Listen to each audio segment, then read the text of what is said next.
Hey, welcome back to more Tyranny Talk.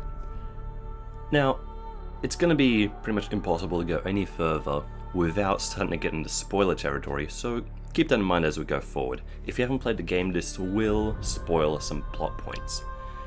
But we can't really talk about the way it presents itself and the interesting things that the story does without talking about the story itself. Small price to be paid.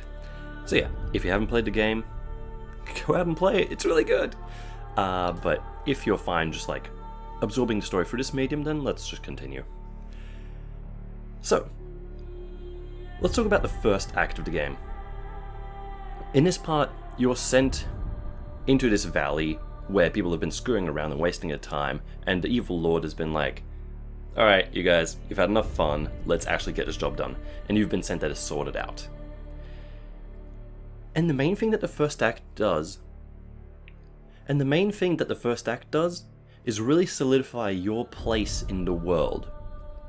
Like, you're a fate binder, yeah, big fancy guy, and you do have a fair degree of influence, yes, but not a lot of power per se. You are very much presented as like a brick in the wall, just another tool of the Overlord to get job done. You're very much a servant of this evil power. Now, Conquest set this up at the start by always placing you into the situations that you are facing. Sometimes you get to choose how you resolve these situations, yes, but even when you can choose where you go, it's you as the player who's choosing these things, not you as the character. The language is very deliberately phrased so that it's always like Tunon or Kairos or Graven Ash or one of these big figures above you who are telling you where to go. You as the player can simply make that choice for them. Your character never has a say. And Act 1 follows up on that. Act 1 has you thrown into this other situation where it's like, alright, solve it or die, because we're having none more of this. And from the start, the deck is stacked so that rather than following your own agenda or pursuing your own goals, you're doing what people tell you to do.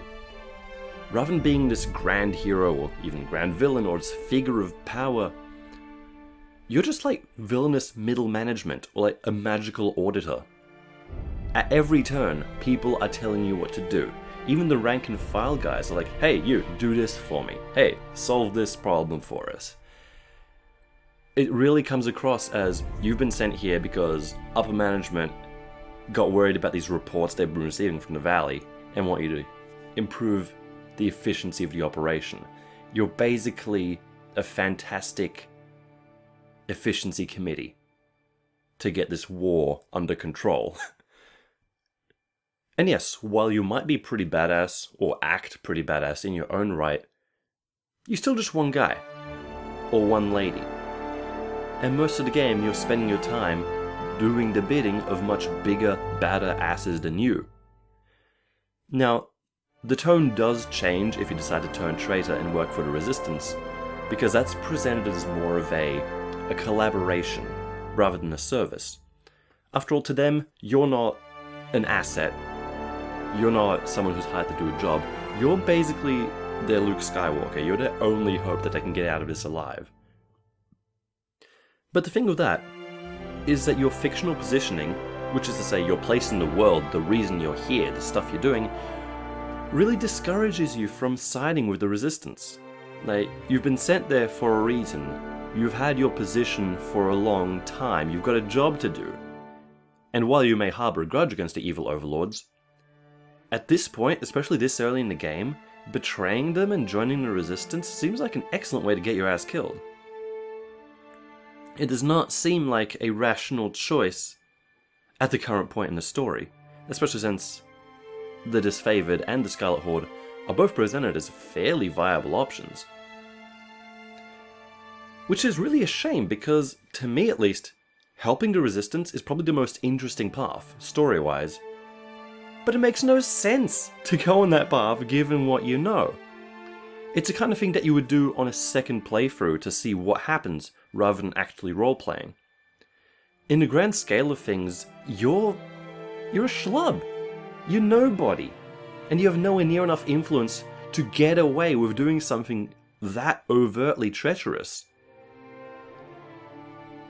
Anyway, once you fulfill your duty and stop everyone from dying and finish the war in this valley, something really interesting happens. Something goes wrong.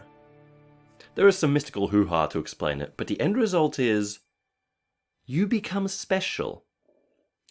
You ascend from this rank-and-file brick-in-the-wall existence and gain a strange new power, and suddenly become worthy of note.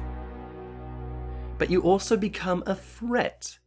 Your peers know it, your bosses know it, and you know it too.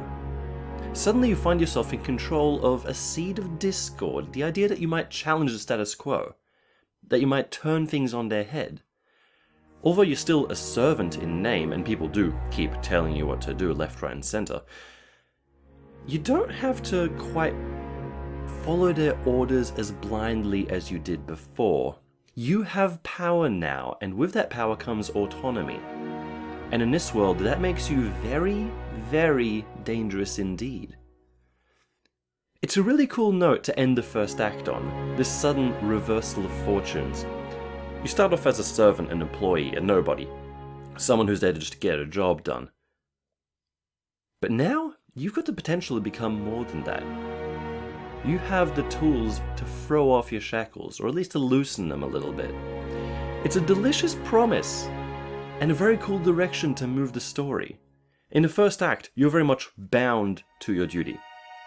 You're in a position where even if I wanted to act against the Overlord, or to act against the interests of my bosses, I would get slapped down so fast I would never even see it coming. But now things are different. Now there's a potential that if I were to try some shit, it might actually work.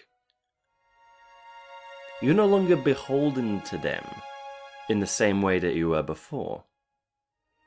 You have the potential to build your own power base and become a force to be reckoned with in your own right.